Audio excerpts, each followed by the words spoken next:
for joining us. I'm Amin Carlos and you're watching News at 10. Now, top stories tonight. Will application for Peranti Siswa Keluarga Malaysia to open from mid-April.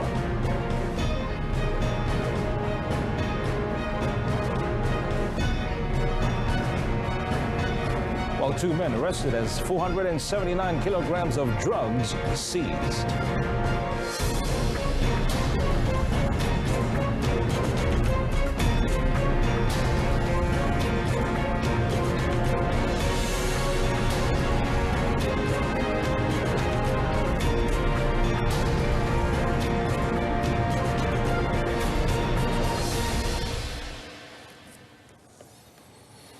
Hello and good evening. Well, UMNO has yet to discuss when the next general election of GE15 would be held.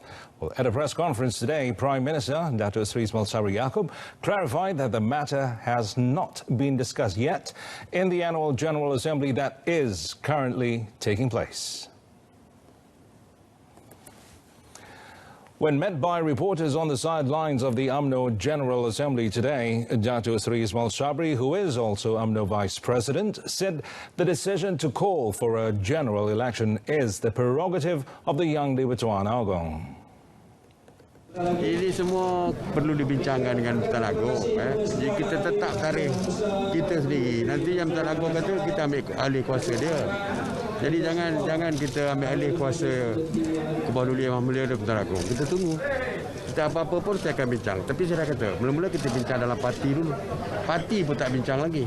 Tunggu bincang dalam parti lah. Kita ada mesyuarat parti. Dan lepas tu barulah kita ada perbincangan dan sebagainya. Belum lagi.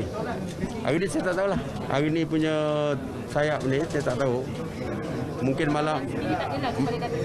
Tak ada. Malam ni kita ada mesyuarat PAS MT. Segala usul sayap akan dibincangkan. Well, the current UMNO Assembly has heard loud calls for GE15 to be held immediately. And among the proponents are UMNO Deputy President Dato' Sri Muhammad Hassan, UMNO Youth Chief Dato' Dr. Ashraf Wajdi Dusuki, and Puteri UMNO Chief Dato' Zahidah Zarek Khan. The application for the Peranti Siswa Keluarga Malaysia package, or specifically for institutions of higher learning or IPT students from the B40 families, will open from mid-April. Communications and Multimedia Minister Tan Sri Anwar Musa said 400,000 of those students from either public or private IPT colleges or community colleges under the Ministry of Higher Education would benefit from the initiative.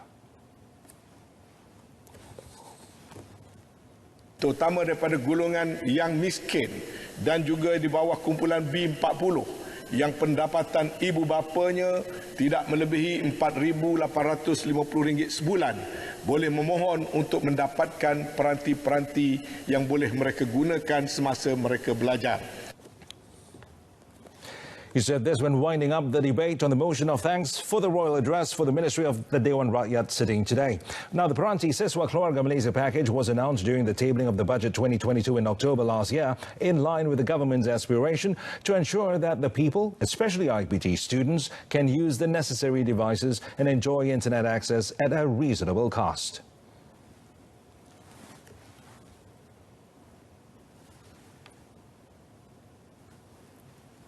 Well, Tan Sri Anwar also announced that a special unit will be established to identify IPT students eligible to receive the Peranti Siswa Keluarga Malaysia package. The implementation will involve the Communications and Multimedia Ministry, or KCOM, and Higher Education Ministry. The special unit will manage IPT students' data to ensure the application process runs smoothly. Jadi kita akan mensasarkan mulai pertengahan bulan April, dalam tempoh sebulan daripada sekarang, saya harap dapat disiapkan satu kaedah permohonan secara online bagi memudahkan urusan logistik, iaitu apabila permohonan-permohonan dalam bulan April sehingga bulan Mei dapat ditapis, maka fasa pertama roll out akan dilaksanakan seawal minggu pertama bulan Jun. Dan selepas itu, kerana kita pasti ada permohonan mungkin yang tidak lengkap, kes-kes rayuan, kes-kes tercicir, kerana kita melibatkan jumlah yang banyak, maka proses-proses rayuan perlu dilaksanakan selepasnya. Well, sports and co-curricular activities outside classrooms will be allowed in the academic sessions 2022-2023, which begins on Monday. And according to Senior Education Minister Dato Dr. Rasmi, well, these activities must be conducted on school grounds. Well, Dato Dr. Rasmi said the ministry would soon announce the SOP for preventing COVID-19 in connection with this relaxation. And speaking during a press conference after attending the Excellent Service Award ceremony of the Education Ministry in Putrajaya today, the senior minister said this is definitely good news for children who have been confined to their classrooms until now. Well, he said with this, students and teachers will be able to get used to the transition stage of living with COVID-19 before moving to the endemic phase. Well, previously on 10th June 2020, the ministry imposed a ban on all sports and co-curricular activities, including gatherings in schools following the COVID-19 pandemic. Asked on the progress of the locker project in primary schools, Dr. Rasmi said the ministry was still working out the specifications for the lockers to ensure they are of high quality and durable. Well, he added that the ministry will undertake the installation process once the suitable locations have been identified, but there are certain procedures to follow.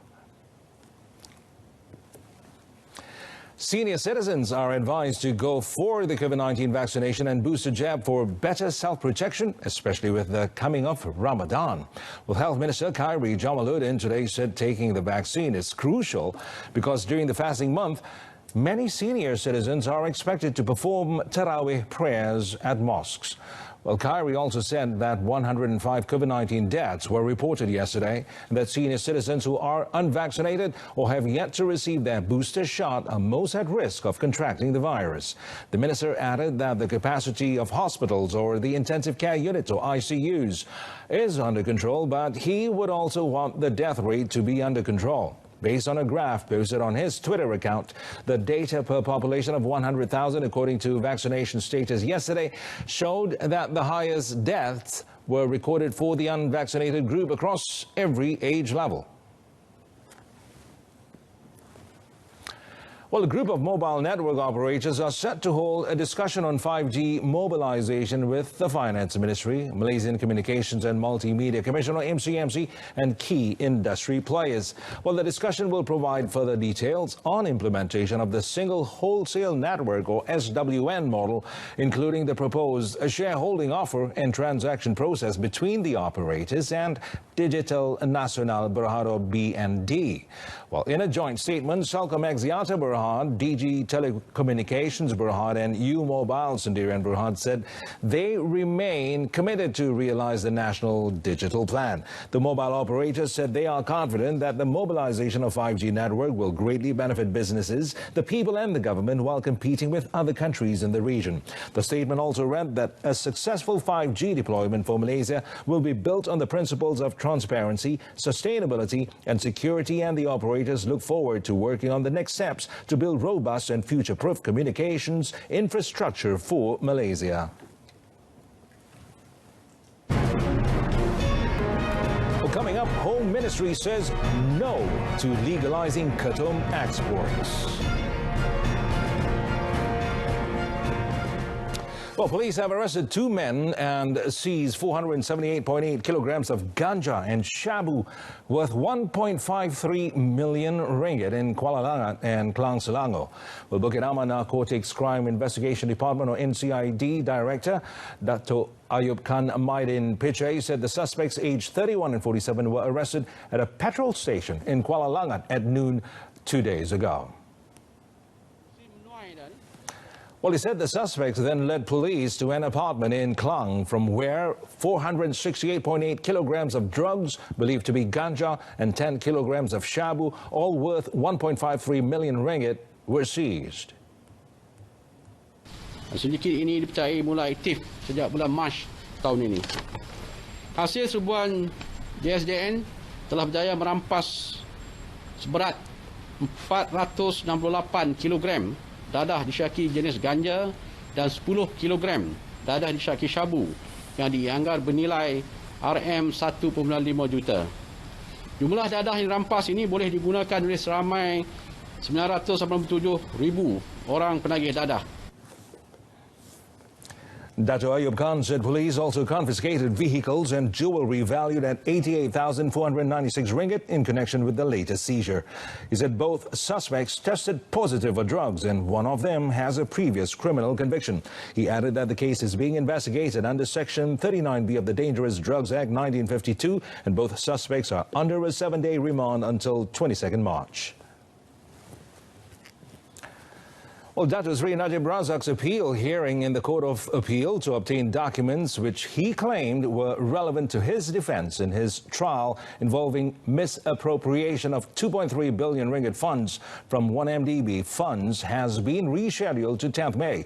Well, the date was fixed following case management held today before the Court of Appeal Deputy Registrar Nurul Azrina Muhammad Yusuf. Well, on 12th July last year, High Court Judge Dato' Colin Lawrence Sequeira dismissed Dato' Sri Najib's applications to obtain documents involving the United States Investment Bank, Goldman Sachs, former Bank Negara Malaysia or BNM Governor Tan Sri Dr. Zeti Akhtar Aziz's family and fugitive businessman Lau Teck Joe. On 24th March last year, Dato' Sri Najib filed a court order to compel the prosecution to provide several banking statements from companies believed to be related to Joe Lau and Tan Sri Zeti's family in his 1MDB case. The former premier is on trial on 4 charges of using his position to obtain bribes totaling 2.3 billion ringgit from 1MDB funds and 21 charges of money laundering involving the same amount. The trial is ongoing in the High Court before Justice Dato' Colin Lawrence Sequeira. The Home Ministry will not allow Ketum leaves to be exported to Thailand as proposed by Kedai Menteri Besar Dato' Sri Muhammad Sanusi Madnor. Its Minister Dato' Sri Hamzah Zainuddin said Ketum export was against the Poisons Act 1952, which prohibited any activity related to importing, exporting, manufacturing, supplying, selling or possessing and using Ketum illegally. Itu permintaan dia. Jadi permintaan yang amat berhormat Menteri Besar itu adalah sesuatu yang mungkin datangnya daripada permintaan secara personal. Maka kita akan tengok semula sebab dalam waktu ini kita tidak benarkan. He said this during a press conference after launching the Kita Demi Negara campaign in Kuala Lumpur today. Well, yesterday, Dato' Sri Muhammad Sanusi proposed to the federal government to allow the export of Ketum leaves to meet the high demand by pharmaceutical companies abroad. Well, according to him, Ketum leaves, especially those grown in Kedah, are in high demand, especially in the neighboring country of Thailand, where it is widely used for medical purposes.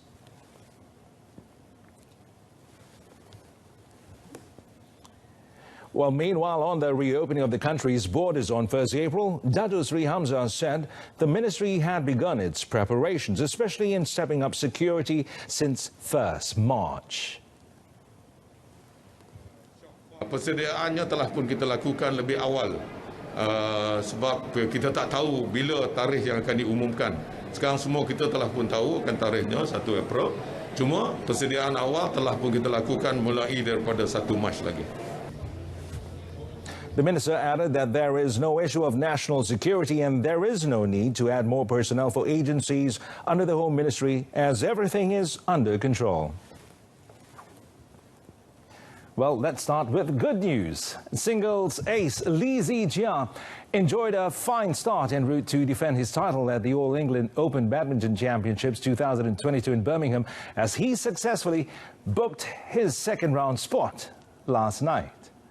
Well, in the prestigious tournament held at Utilita Arena, Birmingham, the 6th-seeded Zijia took just 43 minutes to oust Japanese shuttler Kenta Nishimoto 21-16, 21-17. While Zijia, ranked 7th best in the world, is expected to have an easy path to the last 8 as he is scheduled to meet Brian Yang next after the unseeded Canadian player came from behind to overcome Sitikom Tamasin from Thailand 16-21, 21-19, 20-20. or rather 22-20 yesterday. Meanwhile, Tokyo 2020 men's doubles bronze medalists Aaron Chia and So Woo-yik progressed to the next stage following a victory over Scotsman Christopher Grimley and Matthew Grimley 21-14, 21-19. Well, Aaron and Woo-yik, seeded fourth, will lock horns against He Jiting and Tan Tiang of China next. While Jiting and Tan Tiang made it into the second round as they eliminated newly crowned German Open 2022 champions Go Zifei and Nur Izzuddin Rumsani in 3 sets, 21-15, 19-21, 21-11.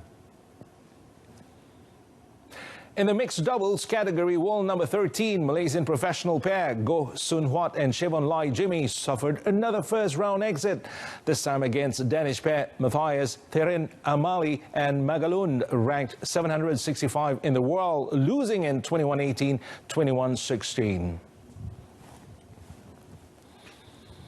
This evening's news at 10. In our top story, application for Peranti Siswa Keluarga Malaysia to open from mid-April. Join us again at 12:30 tomorrow afternoon. I'm Amin Carlos, and stay tuned to saluran Berita RTM. Salam Keluarga Malaysia, and have a pleasant evening.